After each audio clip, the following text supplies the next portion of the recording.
هل تعلم أن الصحراء الغربية كانت دائماً جزءاً لا يتجزأ من المغرب؟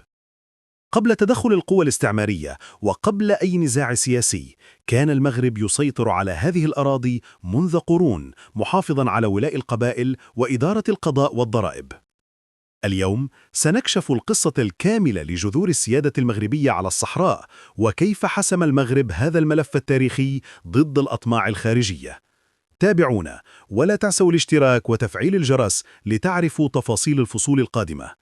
هل تعلم أن الصحراء الغربية لم تكن يوماً أرضاً متروكة، بل كانت دائماً قلباً نابضاً داخل الجسد المغربي؟ قبل أن يرسم أي خط على الخريطة وقبل أن تتدخل القوى الاستعمارية، كانت القبائل الصحراوية تبايع السلاطين المغاربة وتدين بولائها لدار المخزن منذ قرون. في القرن ال11 بزغ نجم يوسف بن تاشفين من عمق الصحراء. من لمتونة وصنهاجة خرج المرابطون ليقيموا أول إمبراطورية مغربية عابرة للصحراء.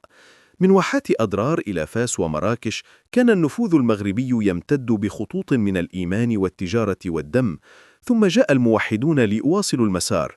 في عهد يعقوب المنصور لم تكن الصحراء منطقة هامشية، بل كانت مجالاً إدارياً تديره الدولة المغربية، تحصل فيه الضرائب وتفض فيه النزاعات تحت سلطة القضاء المغربي. وفي القرن السادس عشر مع الدولة السعودية أصبحت الصحراء جسراً بين المغرب وأفريقيا. السلطان أحمد المنصور الذهبي لم يرسل الجيوش فقط إلى السودان، بل أرسل معها سلطة الدولة المغربية التي كانت تمارس نفوذها على القبائل الصحراوية بكل وضوح.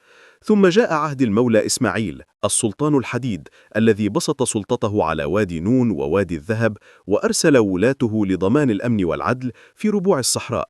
وثائق البيعة التي تعود إلى تلك الفترة ما زالت محفوظة، تشهد بأن القبائل الصحراوية كانت جزءاً من الكيان المغربي، تؤدي واجباتها وتستمد شرعيتها من المخزن. لكن مع القرن التاسع عشر بدأ الظل الأوروبي يتمدد نحو الجنوب، فرنسا في الجزائر وإسبانيا على الساحل الأطلسي. ومع ذلك ظل المغرب متمسكاً بسيادته التاريخية على الصحراء، مدعوماً بولاء القبائل الصحراوية له، ومقتنعاً بأن هذه الأرض ليست مجرد رمال، بل تاريخ متجذر في الدم والهوية. هكذا عبر قرون طويلة من المرابطين إلى العلويين، لم تعرف الصحراء الغربية إلا سيادة واحدة: السيادة المغربية. هذه الحقيقة التاريخية ليست مجرد رواية، بل الأساس الذي سيبنى عليه لاحقاً كل نضال دبلوماسي وقانوني لاسترجاع الأقاليم الجنوبية ولحسم واحد من أعقد الملفات في تاريخ المغرب الحديث. في الفصل القادم سنكشف كيف واجه المغرب الأطماع الاستعمارية، وكيف تحولت الصحراء من ملف على الورق إلى معركة دبلوماسية كبرى بين الرباق والجزائر. ابقوا معنا، ولا تنسوا الاشتراك في القناة وتفعيل الجرس لتتابعوا باقي فصول القصة. الفصل الثاني: مرحلة الاستعمار وتفكيك السيادة المغربية 1884-1975. حين بدأ غبار الإمبراطوريات الأوروبية يغطي إفريقيا، كانت الصحراء المغربية على موعد مع أول محاولة لاقتطاعها من الجسد المغربي. سنة 1884 أعلنت إسبانيا من طرف واحد احتلالها لمنطقة وادي الذهب، مدعية أنها أرض بلا سيد، متجاهلة تماماً الروابط البيعة والولاء التي ربطت قبائل الصحراء بعرش المغرب منذ قرون. لكن المغرب لم يقف صامتاً. في أرشيفات القرن التاسع عشر نجد رسائل موجهة من السلاطين المغاربة إلى القبائل الصحراوية وإلى القوى الأوروبية نفسها، تؤكد أن هذه الأراضي جزء من السيادة المغربية التاريخية. ومع ذلك استغل الاستعمار الأوروبي ضعف الدولة المغربية في نهاية القرن التاسع عشر ليفرض عليها سلسلة من الاتفاقيات الاستعمارية التي مزقت الحدود الطبيعية للمغرب. عام 1900 تم توقيع اتفاق بين فرنسا وإسبانيا يقسم الصحراء إلى مناطق نفوذ. وفي معاهدتي الحماية لعام 1912 رسخت فرنسا سيطرتها على الشمال والوسط، بينما استمرت إسبانيا في الجنوب والساحل الأطلسي. وهكذا تم فصل الصحراء الغربية إدارياً عن باقي التراب المغربي. رغم أن سكانها ظلوا يدينون بالولاء للعرش العلوي. الوثائق الإسبانية نفسها تؤكد أن المقاومة ضد الاستعمار في الجنوب كانت بقيادة زعماء بايعوا السلطان المغربي، من أمثال الشيخ ماء العينين الذي أسس مدينة السمارة كمركز ديني وجهادي ضد الفرنسيين والإسبان. لقد كانت المقاومة الصحراوية امتداداً للمقاومة المغربية الكبرى، وليست حركة منفصلة كما تحاول بعض الروايات اللاحقة تصويرها. خلال النصف الأول من القرن العشرين عاش المغرب بين مطرقة الحماية وسندان التقسيم، ومع كل معركة يخوضها ضد الفرنسيين أو الإسبان كان الجنوب حاضراً في قلب النضال الوطني. وحين نال المغرب استقلاله سنة 1956 طالب فوراً باسترجاع أقاليمه الجنوبية، بما فيها طرفاي سنة 1958 وسيدي إفني سنة 1969، لتبقى الصحراء الغربية آخر قطعة من وطنه تنتظر العودة. هنا بدأت المرحلة الجديدة من الصراع.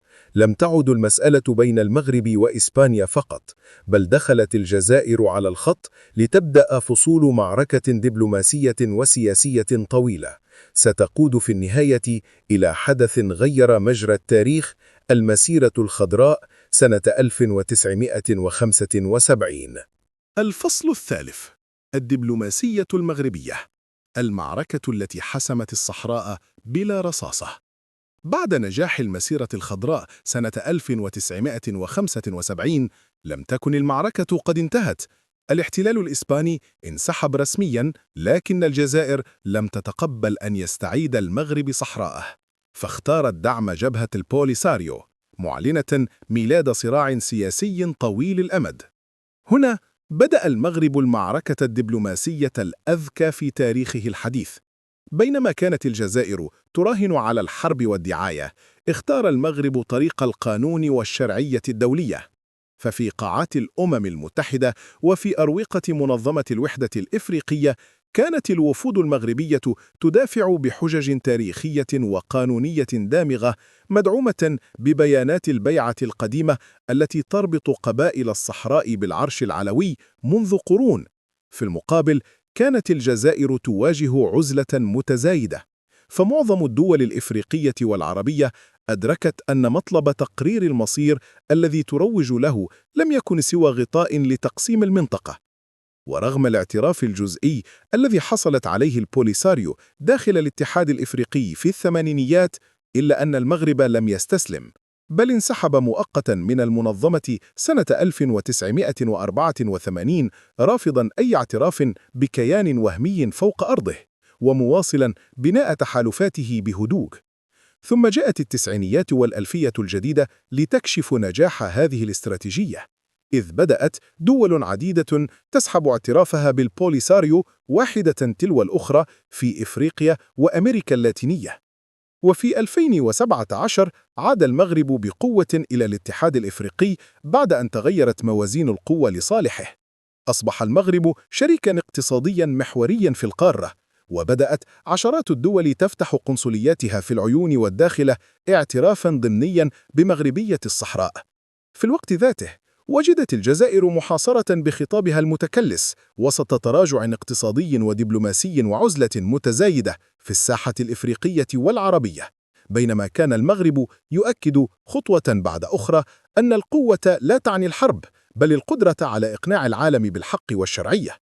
وهكذا انتقل الملف من خنادق السياسة إلى ميدان الدبلوماسية، وهناك حسم المغرب المعركة بهدوء كما حسمها في الميدان من قبل بالإيمان والشرعية وبالحنكة. الفصل الرابع: مناورات الجزائر الخبيثة. بعد أن بدأ المغرب يرسخ سيادته الفعلية على الصحراء، انتقلت الجزائر إلى مرحلة جديدة من المواجهة، مواجهة الظل. لم تعد المعركة في الميدان العسكري أو الدبلوماسي فحسب، بل تحولت إلى حرب باردة تدار عبر الإعلام، المال والتحالفات الخفية. منذ منتصف السبعينيات أدركت الجزائر أن ملف الصحراء يمكن أن يكون ورقة ضغط إقليمي ضد المغرب، فعملت على تأسيس ودعم جبهة البوليساريو سنة 1973، واحتضنت قياداتها فوق أراضيها مقدمة لهم الدعم العسكري والمالي والدبلوماسي. في مخيمات تندوف أنشأت الجزائر كياناً موازياً تحاول من خلاله إضفاء شرعية وهمية على الانفصال، لكن خلف هذا الدعم كان هناك حسابات أعمق: تطويق المغرب من الجنوب وكبح أي صعود إقليمي له. في المقابل، ظل المغرب ثابتاً في موقفه يواجه تلك المناورات بالحكمة والواقعية السياسية. في الثمانينيات ومع تصاعد الحرب الباردة بين الشرق والغرب، حاولت الجزائر توظيف الملف لصالح المعسكر الشرقي، مقدمة نفسها كصوت تحرري في إفريقيا، بينما المغرب اختار الدبلوماسية الهادئة والتحالفات الذكية. لكن التاريخ لم يكن في صالح الجزائر، فقد بدأت الحقائق تتكشف، والمنظمات الدولية بدأت تدرك أن الجمهورية المزعومة ليست سوى أداة سياسية. ثم جاءت مرحلة الألفية الجديدة، ومع الإصلاحات التي قادها المغرب وخاصة بعد سنة 2000 بدأت الكفة تميل بوضوح. بينما كان المغرب يبني مؤسساته ويعزز اقتصاده، غرقت الجزائر في الأزمات الداخلية والفساد والانقسامات. وأمام كل خطوة مغربية نحو التنمية في الأقاليم الجنوبية، كانت الجزائر ترد بحملة جديدة من الأكاذيب أو بالتحريض في المنابر الدولية. لكن مع مرور الوقت تحولت تلك المناورات إلى عزلة خانقة، لم تعد الجزائر تجد من يسمعها، بينما المغرب يوقع اتفاقيات ويفتح قنصليات ويفرض واقعا جديدا على الأرض. اليوم بعد عقود من الصراع الخفي، بات واضحا أن الجزائر خسرت المعركة الأخطر، معركة المصداقية. المغرب كسب الرهان بالحكمة، بينما بقيت الجزائر أسيرة سياسات الماضي ومشاريعها الوهمية. انقلاب المواقف وتغير مواسين القوى. في السنوات الأخيرة تبدل المشهد الدولي بشكل غير مسبوق. الجزائر التي كانت تعتبر نفسها الأب الروحي لما يسمى بالبوليساريو، استنزفت مقدراتها في سباق عبثي لإقناع العالم بروايتها، حتى صارت الدولة العسكر تنفق الملايير على لوبيات وشركات ضغط دون جدوى. فالمغرب نجح دبلوماسياً خطوة بعد خطوة في كسب مواقف حاسمة. الولايات المتحدة اعترفت رسمياً بسيادة المغرب على الصحراء سنة 2020، لتفتح الباب أمام موجة دعم جديدة من دول أوروبية وأفريقية. فرنسا وإن ترددت وجدت نفسها مضطرة لمراجعة حساباتها تحت ضغط التحولات الإقليمية. أما الصين وروسيا فاختارتا الحياد الحذر إدراكاً لوزن المغرب في موازين إفريقيا والبحر المتوسط. بريطانيا بدورها انضمت إلى الصف الداعم للمبادرة المغربية للحكم الذاتي، معتبرة إياها الحل الواقعي الوحيد. وهكذا وجدت الجزائر نفسها في عزلة متزايدة، تراقب من بعيد كيف انقلبت الطاولة. في كواليس الصورة يظهر تبون وشنقريحة يواجهان تراجع الحلفاء وانكشاف الأوراق، بينما يواصل المغرب بهدوء وثقة حصد ثمار دبلوماسية متزنة جعلت الحكم الذاتي مشروعا مدعوما من القوى الكبرى وواقعا يتكرس يوما بعد يوم. فالنهاية لم تحسم المعركة بالسلاح، بل بالعقل والحنكة، وبإيمان راسخ بعدالة قضية عمرها قرون.